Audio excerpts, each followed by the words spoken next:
My woorde wat generasionele impak. Generasionele impak. Impak van geslag tot geslag. Psalm 78 van vers 2 sê: Ek wil my mond open met 'n spreek, raaisels uit die voortyd laat stroom, wat ons gehoor het en weet en ons vaders ons vertel het, sal ons nie verberg vir die kinders nie, maar aan die volgende geslag vertel die roemryke dade van die Here en sy mag en sy wonders wat hy gedoen het. Hy tog het 'n getuienis opgerig in Jakob en 'n wet gegee in Israel, wat hy aan ons vaders beveel het, om dit aan hulle kinders bekend te maak, sodat die volgende geslag dit kan weet, en die kinders wat gebore word, dat hulle kan opstaan en vertel aan hulle kinders, en hulle vertroue op God kan stel, en die dade van God nie vergeet nie, maar sy gebooie bewaar. Ek het 'n kort boodskap vanoggend, want ek dink die woord praat duidelik en helder met elkeen van ons, sommer net om hierdie skrif te lees. Die eerste punt is, jy as vader en jy as moeder, en jy as persoon, het 'n God gegewe opdrag oor jou lewe. Maak nie saak wat jy doen nie, daar is hierdie een roeping op jou lewe, buiten gaan dan jy maak disippels van al die nasies, is dat jy 'n verantwoordelikheid om die wonderwerke van God in jou lewe en dit van jou voorouers oor te vertel aan jou kinders en jou kindskinders, sodat hulle sal weet dat die Here goed is en hy sal altyd voorsien. Amen.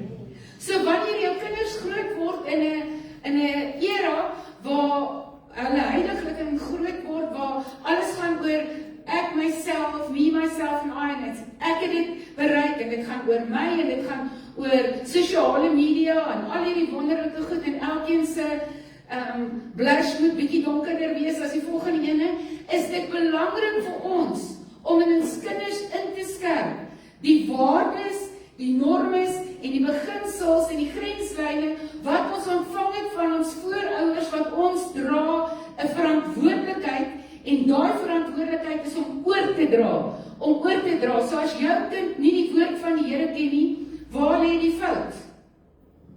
By die skool wat nie meer godsdienstperiodes gee nie, of by ons as ouers, wat nie genoeg praat oor die woord van die Here nie.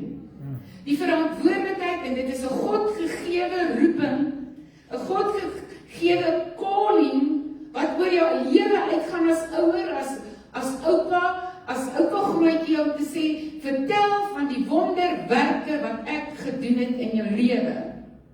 Vir die res van my bestaan, sal mense hoor, ek kan my natuurlike toestand nie kinders dra nie, maar ek het 3 seuns, ek het nou al 4 kleinkinders, en ek is so trots op hulle, maar menslik gesproke, moet ek nie 'n kind kan hê nie, aan die Here al die eer. Daai woord moet ingeskerp wees, sodat wanneer my kinders ooit in 'n posisie kom, waar hulle die Here moet bonatuurlik vertrou, ten spyte van dit wat die dokters gesê het en wat die mediese verklaar het, hulle woord waarop ons sal sê, hey, ons is nie veronderstel om hier te wees nie, kyk hoe goed is die Here. Ek het skoene gedra soos voor ons dan. My ouers het vir my gebid en ons het die Here vertrou, die skoene uitgetrek. Hulle wat nie gehad het, ek moet graad 1 toe gaan met skoene nie, met sulke skoene nie, hulle was bang ek word gespot. Prys die Here, ek loop normaal, ek hardloop normaal, so hier en daar 'n hinkepink, weens te veel sport of whatever ook al, maar aan die Here al die eer. Ek is nooit weer daai skoene te gedra nie. Hy is groot, hy is wonderbaar, en dis tyd dat ons begin praat en vertel, en nog vertel, en weer 'n keer vertel, en weer 'n keer vertel, tydig en ontydig, van die grootheid van die Here, sodat dit so lewendig raak, en ons kinders, dat ons kinders brandend sal wees, om te vertel van die groot Here, wat ons dien. Amen. Ek dink aan, toe ons in die Holocaust Museum was, in Israel, toe is daar toevallig 'n groep van hulle soldate, wat deur die plek geneem word, en hulle het sulke oorfone aan, en dan staan hulle by elke video, en daar is iemand wat met hulle praat in hierdie oorfone in, en die storie word elke 6 maande, vir elke soldaat oorvertel, van hierdie verskriklike ding wat aan die Jode gedoen is, hoeveel miljoene Jode is dit, daai storie word lewendig gehou, sodat hulle sal altyd onthou, ek is 'n Jood, en ek moet opstaan vir my land en my volk, want as dit nasies wat my wil vernietig, want ek is deur God uitverkies as volk. Hoekom is dit vir hulle belangrik? Want hulle moet weet dat dat hulle kardinaal van belang is in die eindtyd van hierdie wêreld. Nou vra ek vir jou, hoe belangrik is jou kind vir jou? Is jou kind belangrik genoeg dat jy dit wat in jou wese ingeprent is, al voel, ag, die seuns is al seker al so moeg om te hoor. Die dokters het gesê.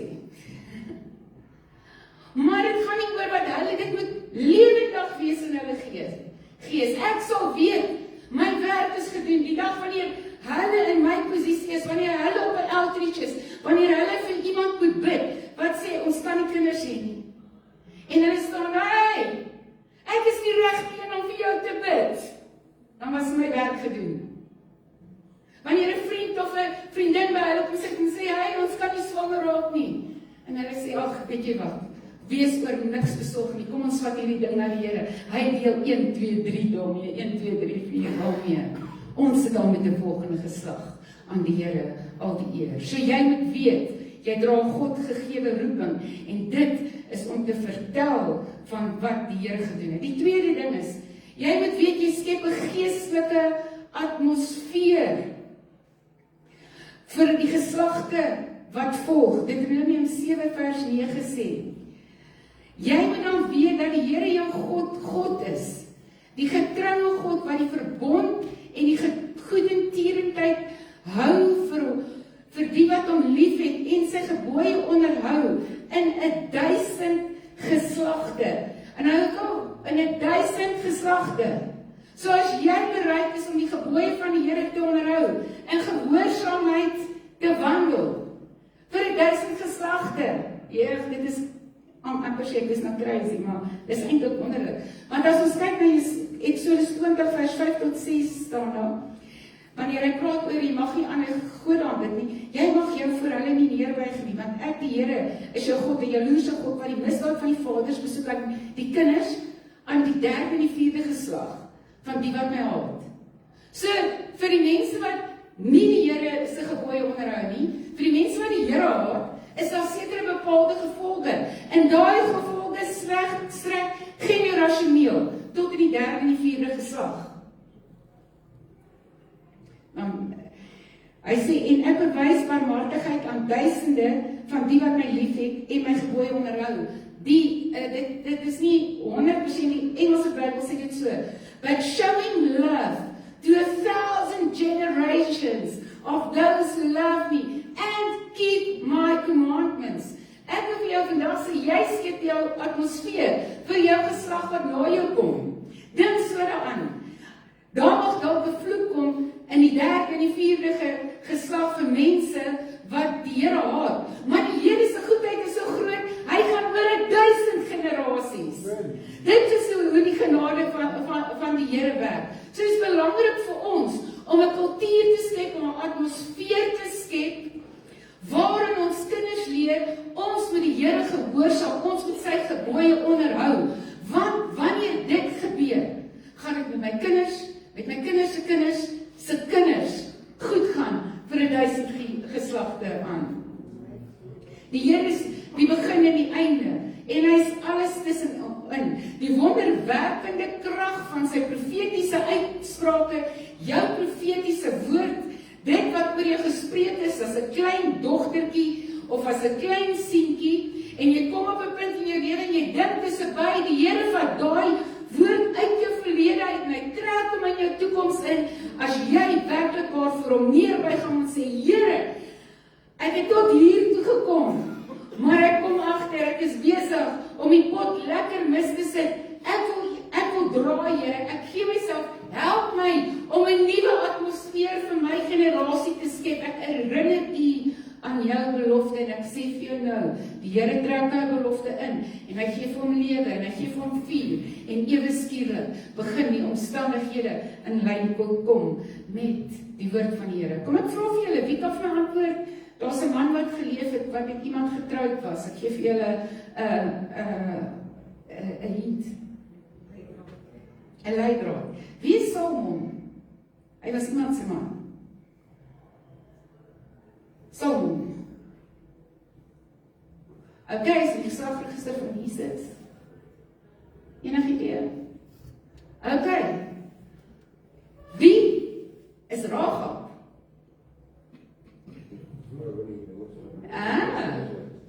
Mooi.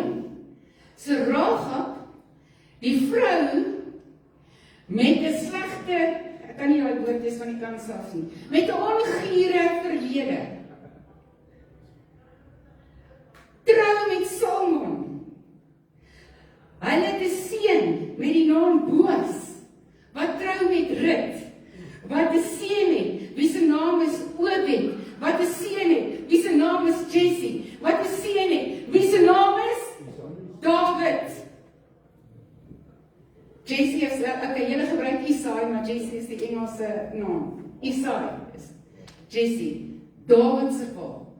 Hoe wonderlik, kan jy dink, 5 generasies later, 5 generasies later, 'n rooi tou wat deur 'n venster gehang word, uit 'n slegte vrou se kamer, wat berig is, wat gekies het om te doen wat hulle vir haar sê, om genade te betoon aan die verspieders. Sy maak 'n keuse wat generasionele implikasies het. 5 generasies later word Dawid gebore en die res is geskiedenis. Jesus Christus word uit daai lyn uitgebore. En wie ken ons? Vir Salmon of vir Rahab? Ons ken Rahab. Ons ken die storie van Rahab. Een stap van gehoorsaamheid, herrangskik toekomstige generasie. Hoe kan ons ooit dan iemand se verlede teen hulle gebruik as die Here hier kom en hy wys ons 100%. Ek gee nie om wat jy gister en eergister gedoen het nie. Dit maak saak wat jy vandag doen op hierdie oomblik. Wat is jou besluit? Gaan jy aangaan om jou kinders, hoe jy jou kinders grootmaak, of draai jy en jy besluit van nou af maak ek 'n draai. Dis wat ek wil wees. Dis my legacy. Haar verlede het nie haar legacy bepaal nie. Inteendeel, een stap van gehoorsaamheid het haar legacy geword. Haar storie. Daniel het gesê hy sal aanhou bid, Esther het gevas. Josef het gesê hy sal vergewe. En net daai stap beïnvloed 'n hele volk, wat die hele wêreld beïnvloed. Die derde punt wat ek maak is, elke geslag laat 'n erfenis na. Dit kan 'n erfenis wees van binding, of dit kan 'n erfenis wees van vryheid. What flows through you will flow beyond you. Positief en negatief.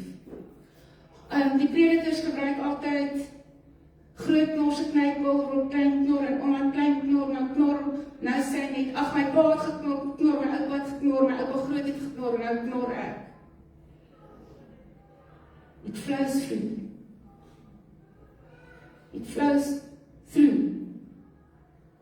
Daar's 'n pragtige storie, ek het hom nou nie klaar gekyk nie, maar dit is, ek het hom lank terug, een keer klaar gekyk, ek wou hom gekyk het voordat ek bedien het, maar in Ends of Us, waar hierdie vrou se man, hy het so fantastiese voorbeeld gestel, en aan die einde van die dag toe is dit nou nie so nie, dis 'n ware verhaal, hy het ook mishandel, en tot op die punt waar sy in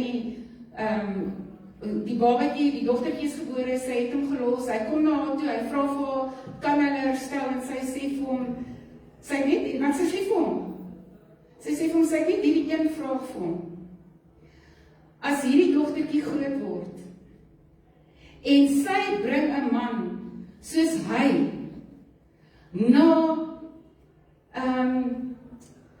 na hulle huis toe, en sy wil met hom trou, en hy weet, Hy is so 'n man, soos wat hy 'n pa vir hierdie kind sal wees, en 'n voorbeeld wat hy vir hierdie kind sal wees. Sal hy toelaat dat sy met hom trou, ja of nee? En hy het die kind gesien, en hy het omgedraai, en hy het geloop. It flows through. Want toe maak sy die stelling vir hom, want dit is uit hoe ouer hy sy uitgekom het. It ends with us. Daar's dinge in ons lewe, onvergewensgesindheid, verslawingspatrone, gebroke verhoudinge, armoedige denkrigtings, onvergewensgesindheid, biddeloosheid, net pleinweg negatiewe gesindheid. Jy kan met niks klaarkom nie. Jy kan nie 'n lysie gaan sit en maak. Enige verslawende gewoonte. Moet jy op 'n punt in jou lewe kom waar vandag daai oomblik kan wees waar jy sê, Here, it ends with us. Hierdie generasie, hierdie gesin, trek die lyn, want ter wille van ons volgende generasie besluit ons akkommodeer nie hierdie grys area, hierdie omstandigheid, hierdie bitterheid, hierdie onvergewensgesindheid, een oomblik langer in ons lewe, in ons gesin, in ons familie, in ons dorp. Ons trek die lyn. Die probleem is, ons trek die lyn in die sand. En dan kom die wind, of die ongelukkigheid, en iets herinner ons dan toepswaps, dan is die lyn weggewaai. Maar wanneer ons sê, ons trek daai lyn met die bloed van Jesus Christus, en jy gaan na die Here toe en jy sê, Here, tot hier toe, het ons dalk dubbel geakkommodeer. Ons familie, ons kan sien, daar's baie mense wat sukkel met verslawing. Ons kan sien, daar's mense wat in ons familie sukkel met pornografie. Ons maak elke deur toe, ons vra vir U, ons trek 'n lyn, want dit wat nou gebeur, mag dalk nie met jou begin het nie. Ons het gehoor, dit kan generasies voor dit wees. Dit mag dalk nie met jou begin het nie, maar wat deur jou vloei is 100% jou verantwoordelikheid. Hier, dit is vir my gisterand dat ek dit sien. So dis fine. Ons almal weet, daar's geen, noem dit wat jy wil. Of jy dit nou wil noem generasievloeke, en of jy dit nou wil noem bloedlijnvloeke, of jy dit nou wil noem, dis in jou gene, of as jy dit nou wil noem gewoontes. Noem jy die naam wat jy dit wil noem. Die bloed van Jesus Christus cover en vermenigvuldigde. Hy cover dit alles. Wanneer jy na hom toe kom en jy sê, Vader, ek bely die sondes as sondes en ek vra vir U van hierdie oomblik af, trek 'n lyn met bloed, want die atmosfeer van ons gesin sal wees 'n atmosfeer van bid, 'n atmosfeer van vas, 'n atmosfeer van om die Here te vrees, 'n atmosfeer van vrygewigheid.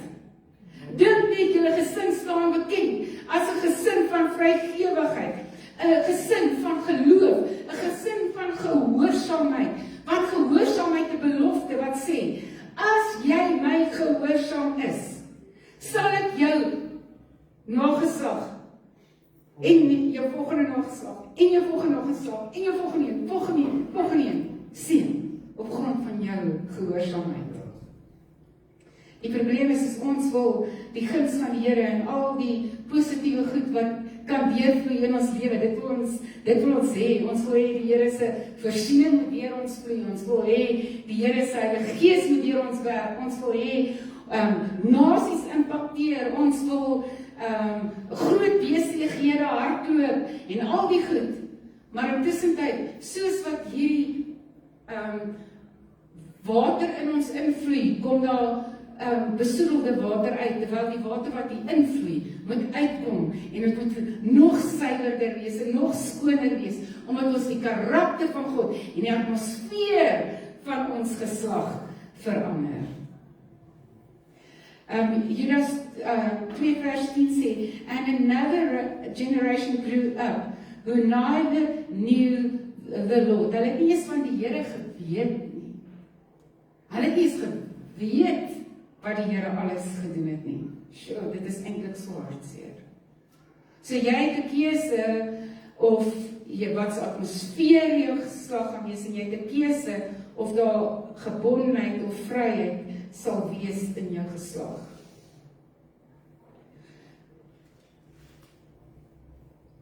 Dan is daar laastens, is daar beloftes en verbondsuitsprake wat deur jou lewe vloei,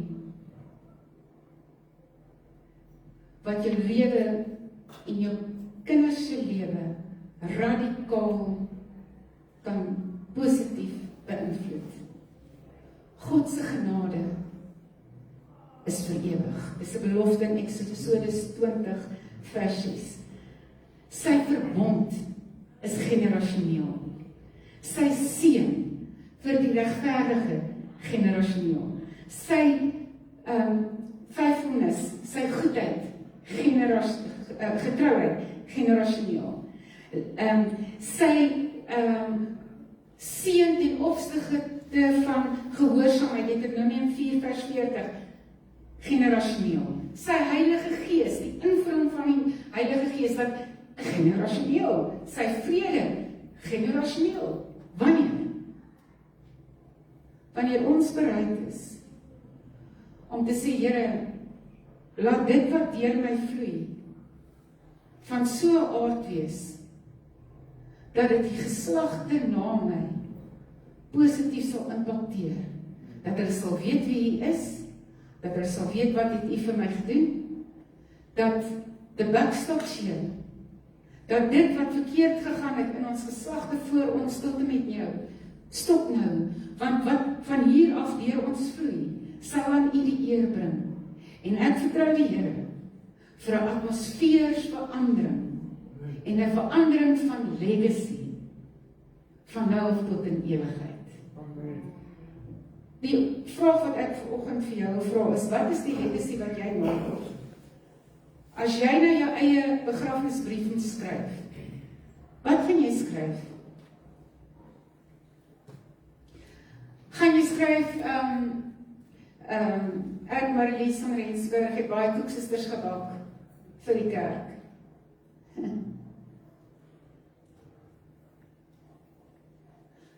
Gaan jy sê, wat gaan jy skryf? Dit wat jy daarmee moet kan skryf, as jy jou eie begrafnisbrief moet skryf, is legacy. Dis nalatenskap, dat is die mooi Afrikaanse woord. Nalatenskap is dit wat onthou word, lank nadat jy alreeds nie meer hier is nie. Dan sal die mense nog weet, jou gesin nog weet, ek het hierdie normes, ek het hierdie waardes, ek het hierdie grenslyne, ek het hierdie beginsels, as gevolg van dit, wat my ouers in my vasgemaak het. Weet jy, daai dag het ons 'n besluit gemaak, daai dag het ons 'n lyn getrek, daai dag op die Vadersdag, het ons gemeente besluit, ons vaders van hierdie gemeente, gaan 'n generasie impakteer. 'n Generasie wat geslagte gaan raak. 'n Generasie wat die vermoë het om met een TikTok video duisende mense se lewens te raak. En ons gaan hulle beïnvloed tot eer van die Here. Amen. Kom ons bid saam.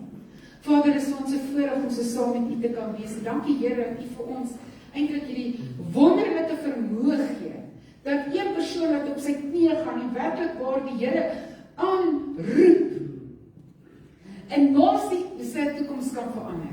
Dankie Here dat ons uit die woord uit sien dat U mens nie kies op grond van ons verlede nie, maar op grond van 'n besluit wat ons hier en nou neem. Here, laat elkeen van ons dan vandag besluit om die beste ek en die beste jy te kan wees vir die Here, sodat ons 'n nalatenskap het, 'n nalatenskap wat eer bring aan die Here. En ons bring U al die lof, al die dank en al die aanbidding van nou af tot in ewigheid. Amen.